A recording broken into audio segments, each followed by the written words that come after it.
Subscribe करें पंडित देव शरण दुबे जी के यूट्यूब चैनल को, बेल आइकन दबाना ना भूलें।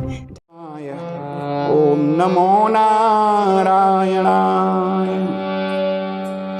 आइए अपनी वाणी को पवित्र करते हुए भजो मन राम गोविंद हरि, भजो मन राम गोविंद हरि, भजो मन राम गोविंद हरि, भजो मन राम गोविंद। जातन दियो ताहि बिसरायो, जातन दियो ताहि बिसरायो, भारी भूल करी भजो मन राम गोविंद हरि, भजो मन राम गोविंद हरि, भजो मन राम गोविंद हरि। 9-10 माह गर्भ में राख्यो, 9-10 माह 9-10 माह गर्भ में राख्यो, 9-10 मास माता बोझ मरी, माता बोझ मरी, सब कुछ भूलो याद रही बस की, सब कुछ भूलो याद रही बस। नून तेल की लकड़ी भजो मन राम गोविंद हरि, भजो मन राम गोविंद, भजो मन राम गोविंद हरि, भजो मन।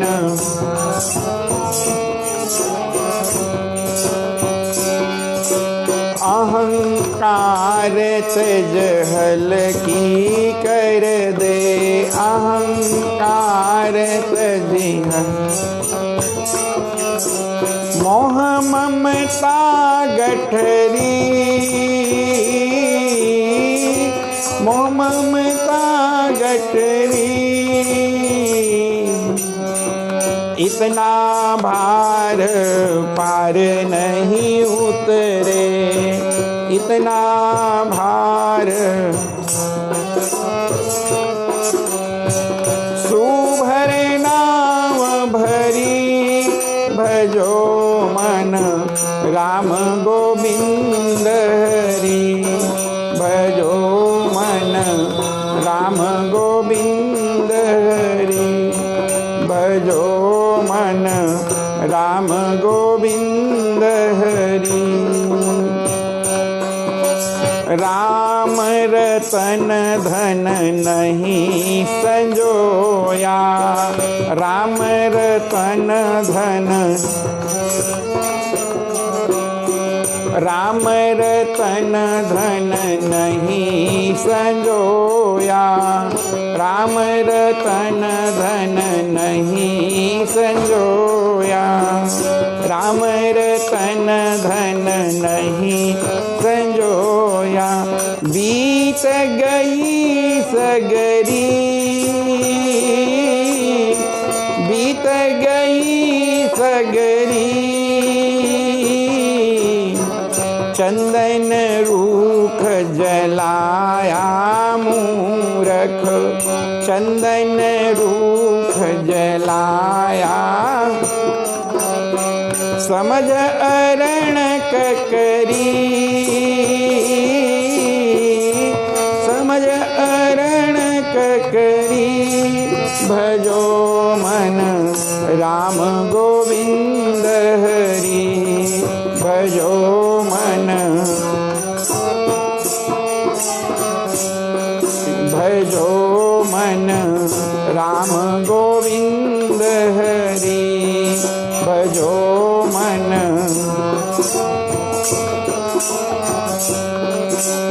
चेत चेत निर्दोष आज तक, चेत चेत निर्दोष आज, बिगड़ी सो बिगड़ी,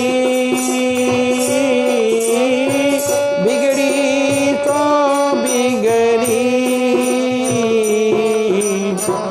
दाता की अनमोल धरोहर, दाता की अनमोल धरोहर, भरत राख सुथरी, भजो मन राम गोविंद हरि, भजो मन राम गोविंद हरि, भजो मन राम गोविंद हरि।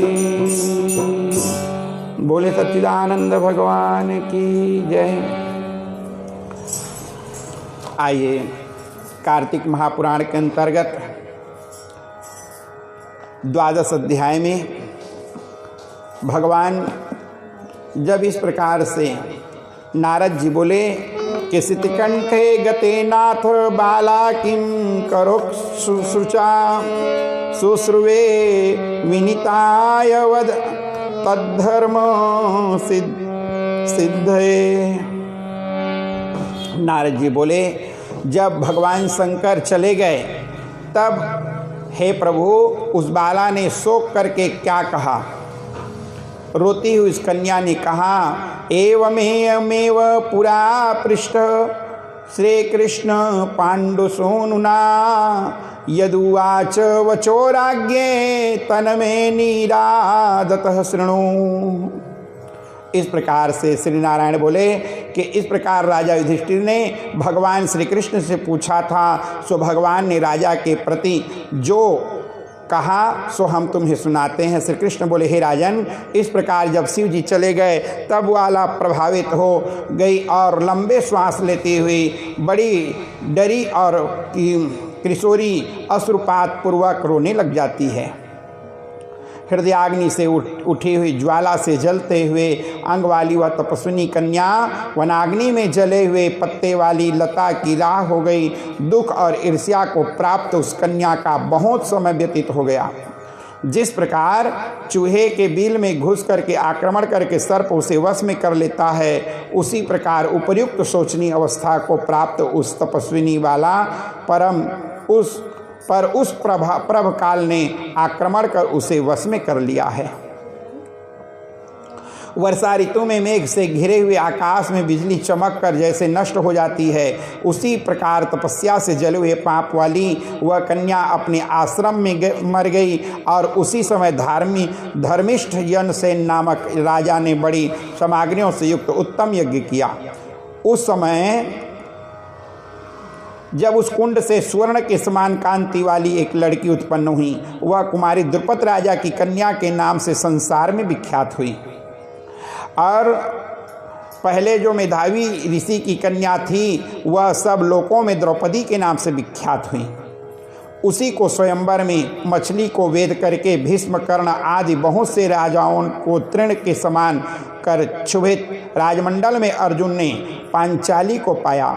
हे मुने, वह द्रौपदी दुष्ट दुशासन द्वारा बाल पकड़कर खींची गई और हृदय विदीर्ण करने वाले वचन सुनाए गए पुरुषोत्तम की अवहेलना करने के कारण मैंने भी उसकी उपेक्षा की। अब वह मेरे स्नेह करके मेरा नाम बारंबार लेने लगी। हे दामोदर, हे दया सिंधु, हे रमानाथ, हे केशव। दामोदर दया सिंधु कृष्ण कृष्ण जगतपते, हे नाथ हे रमानाथ, केशवं क्लेशनाशनम, केशव क्लेशनाशनम। न माता न तातो न च भ्रातृवर्गो न च न सख्यो न जाति न वै भो भागिनेयः न बंधुचेष्टो न वै प्राणनाथो ऋषिकेश सर्वं भवानेवमेति। गोविंद गोपिकानाथ दीनबंधो दयानिधे दुशासन पराभूतां किं न जानासि मा प्रभो। शीघ्रं गरुणमारुह्य तत्रागत्य स्थितेन वै पूरितानि मया राजन् वासांस्येन नेकशः। और इस प्रकार से वह कुर्री पक्षी की तरह चिल्लाती रही। माता पिता भ्रातृ सहेलियों बहनी भांजे पुष्टिपति आदि कोई भी नहीं है। हे ऋषिकेश, मेरे तो आप ही सर्वस्व हैं। हे गोविंद, हे गोपिकानाथ, हे दीनबंधु, हे दयानिधे, दुशासन से आक्रमण की गई मुझ पर क्या आप नहीं जानते? यद्यपि पहली पुकार में मैंने उसको तो ध्यान नहीं दिया था, पर जब दुशासन ने पराभूत होकर के उसने पुनः मेरा जब स्मरण किया, तब गरुड़ पर चढ़कर शीघ्र मैं वहां पहुंचकर हे राजन उसी समय वस्त्रों से परिपूर्ण कर दिया। सदा मेरे स्नेह करने वाली मैं ही हूँ।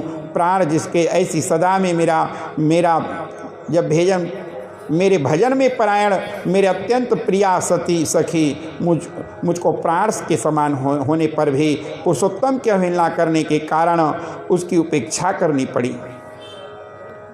पुरुषोत्तम का तिरस्कार करने वाले का मैं पतन कर देता हूँ। यह पुरुषोत्तम मुनियों को और देवताओं में भी सेव्य है। फिर समस्त कामनाओं को देने वाला यह पुरुषोत्तम मनुष्यों के द्वारा सेवनीय है। अतः आगामी पुरुषोत्तम की आराधना करो। 14 वर्ष के संपूर्ण होने पर तुम्हारा कल्याण होगा। हे पांडुनंदन, जिस पुरुषों ने द्रौपदी के बालों को खींचते हुए देखा, हे महाराज, उनकी स्त्रियों की अलकों में मैं क्रोध से काट दूंगा। दुर्योधन आदि राजाओं को यमराज के भवन पहुंचावेंगे। बाद वह समस्त शत्रुओं का नाश कर राजा होंगे। और न मेरे लक्ष्मी प्रिय, न मेरे बलभद्र और प्रिय हैं, और न मेरे भक्तों को पीड़ित किया, इससे मैं सदा पीड़ित रहता हूँ। हे पांडव, उसके समान मेरा कोई अन्य शत्रु नहीं हो सकता। उसके अपराध का फल देने वाला यमराज हैं, क्योंकि वह दुष्टों को दंड देने के लिए मेरे भी देखने योग्य नहीं हैं। श्री नारायण बोले कि इस प्रकार से श्री कृष्ण ने पांडुनंदन युधिष्ठिर को द्रौपदी को समझाकर द्वारिका जाने की इच्छा से कहा, हे राजन, वियोग से व्याकुल द्वारिकापुरी को आज जाऊंगा, जहाँ पर महाभाग वासुदेव जी, मेरे बड़े भाई बलदेव जी, हमारी माता देवकी मैया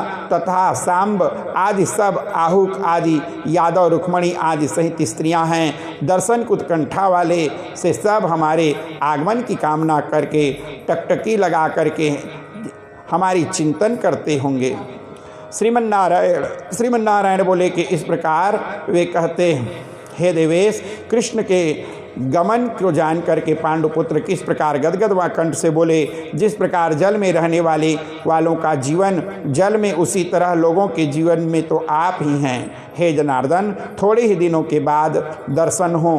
पांडव के नाथ हरि, तीनों लोकों में दूसरा कोई नहीं है। इस प्रकार सामने ही सब लोग कहते हैं। अतः हम लोगों की हमेशा रक्षा करें। हे जगदीश्वर, हम लोग आपके हमें भूलिएगा नहीं। हम लोग आपके चित्र भ्रमरों का जीवन आपके चरण कमल में ही हैं, हमारे आधार हैं। इसलिए बारंबार हम सब प्रार्थना करते हैं। इन पांडुपुत्रों के निरंतर इस प्रकार कहते हुए श्री कृष्णचंद्र प्रेमानंद में मग्न होकर के धीरे धीरे रथ पर सवार होकर के पीछे चलने वाले पांडुपुत्रों को लौटकर द्वारवतीपुरी की ओर गए। और श्रीमन्नारायण बोले कि इसके बाद श्री बद्रिकानाथ श्री कृष्णचंद्र के द्वारिकापुरी जाने पर युधिष्ठिर अपने छोटे भाई के साथ तप करते हुए तीर्थ में भ्रमण करते भये। हे ब्रह्मण, नारद भगवान के प्रिय पुरुषोत्तम मास में मन लगाकर श्री कृष्णचंद्र जी के वचन का स्मरण करते हुए अपने छोटे भाइयों से, द्रौपदी से राजा युधिष्ठिर बोले, आहा, पुरुषोत्तम मास में होने वाले अत्यंत उग्र पुरुषोत्तम का महात्मा सुना है। पुरुषोत्तम भगवान के पूजन के बिना सुख किस तरह मिलेगा। भारतवर्ष में वह धन्य है, वह पूज्य है, वही श्रेष्ठ है जो अनेक प्रकार के नियमों का पुरुषोत्तम भगवान का पूजन अर्चन किया करता है। इस तरह समस्त तीर्थों में भ्रमण करते हुए पांडुपुत्र पुरुषोत्तम मास आने पर विधिपूर्वक व्रत करते भय हे मुने, नारद व्रत के अंत में 14 वर्ष पूर्ण होने पर श्री कृष्ण भगवान की कृपा अतुलनीय निष्कंटक राज्य को प्राप्त किए। पूर्व काल में सूर्यवंश में होने वाला दृढ़धर्मा नाम का राजा पुरुषोत्तम मास के सेवन से बड़ी लक्ष्मी और पुत्र पौत्र सुख और अनेक प्रकार के भोगों को भोग करके योगियों को भी दुर्लभ भगवान का वैकुंठ लोक को प्राप्त किया। हे मुनिश्रेष्ठ, इस पुरुषोत्तम मास के महात्म को करोड़ों कल्प समय मिलने पर भी मैं कहने में समर्थ नहीं हूँ। सुत जी बोले, हे विप्र, पुरुषोत्तम मास के महात्म कृष्ण द्वैपायन व्यास जी से मैंने सुना है, तथापि कहने में समर्थ नहीं हूँ। इस पुरुषोत्तम मास के जब अखिल महात्मा का स्वयं नारायण जी जानते हैं, साक्षात वैकुंठवासी श्रीहरि भगवान जानते हैं, परंतु ब्रह्मादिक देवता के से नमस्कार किए जाने वाले चरण पीठ जिनके ऐसे गोलोक श्री कृष्ण चंद्र जी अपनाए हुए पुरुषोत्तम मास का संपूर्ण महात्मा नहीं जानते तो मनुष्य कहाँ से जान सकते हैं। श्री बृहन्नारदी पुराणे पुरुषोत्तम मास महात्मे श्री नारायण संवादे पुरुषोत्तम व्रतोपदेश नाम द्वादश्यो हो। बोले राही दामोदर भगवान की जय।